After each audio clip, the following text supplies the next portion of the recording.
Your Honor. Now, Mr. Mayor,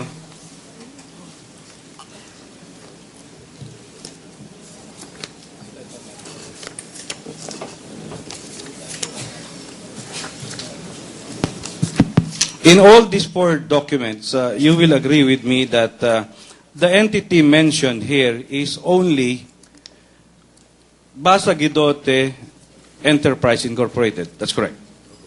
Opo. There is no mention here of Intrust for or Cristina Corona Intrust for Basa Guidote.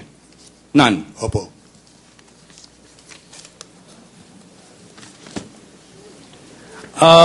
Last time also, you mentioned of the check that you ordered to be issued in favor of the seller, Basa Guidote, as represented by Cristina R. Corona. That's correct. Opo. It was you, as the city mayor, who ordered for the issuance of this kind of check with that interest for praise. That's correct.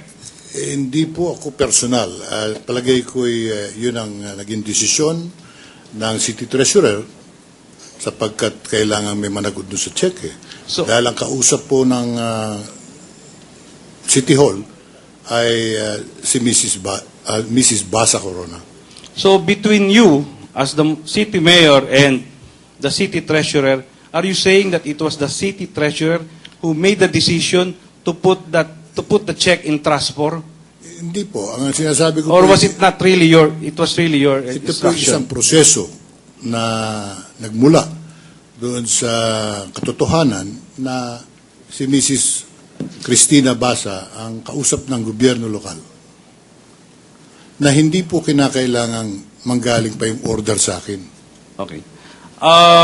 And that during the stint of your mayorship for 9 years, as you said, unprecedented at that, you have seen millions of checks issued by the city government. That's correct. Hindi naman po siguro millions. Pero marami po. Marami. Opo. At katunayan po, alam niyo po na sa bawat cheque, official check, land bank check, na ini-issue ng city government, lagi po itong dumadaan sa check writer, di po ba?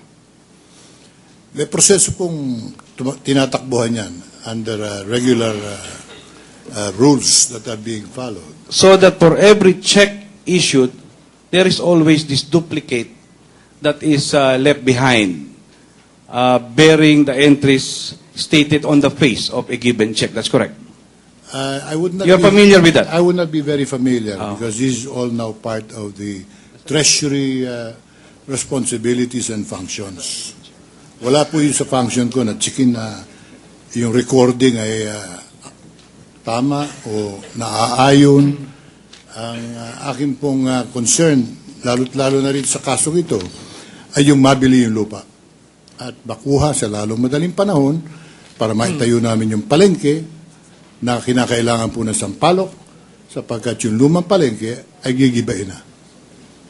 But for this particular transaction, you would recognize that land bank check that you issued in favor of Cristina Corona or BGEI for that matter.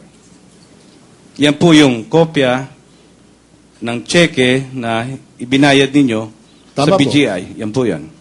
At sasangayon din po kayo na Anong sagot ng witness? Opo, ito po yung check. O, sige. at sasangayon po kayo sa akin na ito po yung duplicate copy or check writer copy na nagsasaad kung ano ang entrada doon sa mismong cheque. Di po ba? Certified po yan ng COA. Examinin nyo nga po kung parehong-pareho yan.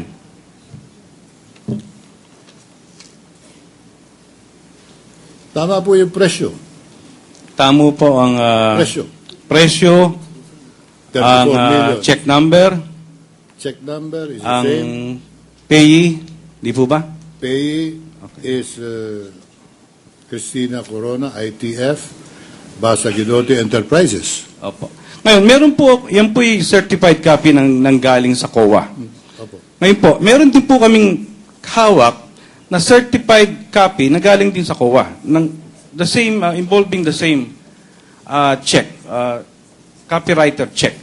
pakitingnan nyo nga po kung halos kapareho nung naunang in-identify Pareho nyo. po ito. No Pareho din basis. po. Objection. Already Your answered, Honor. Your Honor. May we request, Your Honor, that the witness not answer immediately to give us the opportunity to object? Yes. We therefore Just give them an opportunity to address the nature of your question. yes, Your Honor. Because it was readily answered anyway, Your Honor. Yes. So we would like to request, Your Honor, for the marking of this first copywriter check, earlier mentioned, identified by our good mayor, and stating that this is Counsel, is there any difference between the two checks? yes, Your Honor. All right, then go to the Yeah, point. we will mark this first, Your Honor, as Exhibit 11L, Your Honor. The first one. And the second one as 11LM. These are both certified copies from COA, Your Honor.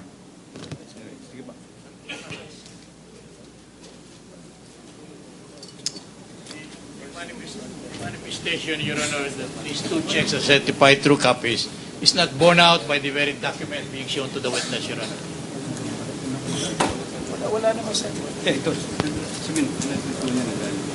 These were admitted anyway, Your Honor. No, it's not a question of admitting, but it's a question of misrepresenting that the document is a certified true copy. Which is not borne out. Anyway, do not argue anymore. Just present those evidence. It will be the function of this court to appreciate the evidence. Yes, Your Honor.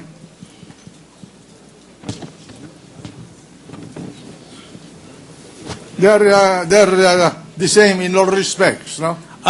Your Honor, this is actually proper for our memorandum or summation, but we would just like to point out, Your Honor, that in the second certified copy admitted by our witness, there is something lacking. In the first What do you mean? photocopy, Your Honor, In the second, the same check in the same, was certified by the COA, one for the defense and one for purposes of your cross-examination. Is that correct? yes, Your And Honor. there's a difference between the two checks. Yes, and the What's difference, Your Honor. What's the difference? And the difference is that in the first copywriter copy, certified by the COA, there is the words Christina Corona ITF as appearing also in the check. But in the second one, Your Honor, Which is your yes, which is material the copy that we... wait a minute. Which is your material for cross-examination?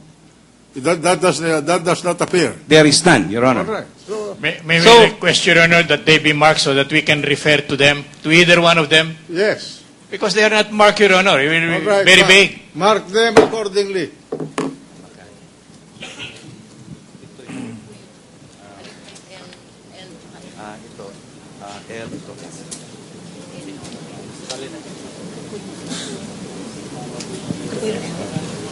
L. M. Ano yan? 11L. 11M. 11L, Your Honor, and 11M. With request for submarking of the praise Christina Corona ITF as 11L-1. That is being marked on what a copy of the same document now Copy of the one... presented by the defense. yes, Your All Honor. right. And for the other copy that we have presented today, we request that portion without this Christina Corona ITF to be encircled and be marked as Exhibit M-1. That is the copy which you are using for your cross-examination. Yes, Your All Honor. right. A little, Please be precise in your description of the facts so that we will not get confused. okay. With the kind permission of the Honorable Court, Your Honor. A while ago, we made the manifestation that the statement made by counsel in connection with the identity of the check is not yet borne out by the evidence. He claimed that these were checked, duly certified by the accounting office. There is no such thing, Your Honor. That's our point of objection, Your Honor. That is a manifestation. All right. You have an objection about the use of the word certified copy. Counsel for the prosecution. What is the basis of your claim that We say that this is a certified copy because an official document that came from COA. Precisely, that must be established by... I'm sorry, Your Honor. We are marking this, Your Honor, for purposes of comparison in today's proceedings. Will you kindly please talk one after the other? Let counsel finish the statement of the other counsel. So, I'm sorry, Your Honor. all I right. was just... Prosecution first. Yes, Your Honor. We got this particular document from COA itself. This was certified. This is a certified copy and therefore an official document. And we confronted our witness here, and he admitted. Why do you say it's certified copy? It came from COA itself, Your Honor. Is there a statement there that certifying that is the same document, an authentic copy of a document in the possession of COA? What is stated here, Your Honor, certified through Xerox copy from the Xerox, signed and issued by Eva L. Santa Maria, State Auditor for Chief Administrative Division. All right. Of Then COA. proceed. That will be all for this matter, Your Honor. All right. What's the pleasure of the defense? I was about to make a short manifestation, Your Honor, in connection with said statement of the Honorable Counsel, Your Honor, because all what he is stating now came from him, and he's not under oath. We cannot cross-examine him unless you will take the stand, Your Honor. He is describing the document, counsel, Yes. that he was using for cross-examination. But the two documents, Your Honor, carries with it the word certified through copy, Your Honor. And this is not explained, Your Honor. It may cause ambiguity and confusion on the part of the court, Your Honor. Precisely because the tendency of the cross-examination is to impugn the authenticity of the document that you presented as evidence. Yes, Your Honor. That is the purpose of a cross-examination. Evidence ba namin The yan? first one came from them, Your Honor. Ha? No. Kanila. Pareho. Kanila pareho yan. Hindi amin. Yes, they are both I'm sorry, Your Honor. They are both exhibits for the prosecution, Your Honor. What we mark as evidence in connection with the existence of the check is a certified true copy of the check itself, not a certification by the COA. That's why we are vehement in our observation, Your Honor. Wait a minute. Did you present the first document in your examination in chief of the witness, Mr. Counsel for the prosecution? It was the defense who marked the copy of the check, Your But Honor. did that document? And in my, if I remember it right, as a preliminary question, I asked our good mayor if the first document that I presented appears to be a duplicate copy of the original of the check, and he said yes. And then I propounded my next question. No, but the question of the chair is who presented to the witness the copy of the check which says ITF? Was it It is a was it the prosecution or was it the defense? We never have presented it, if Your Honor, please. All right.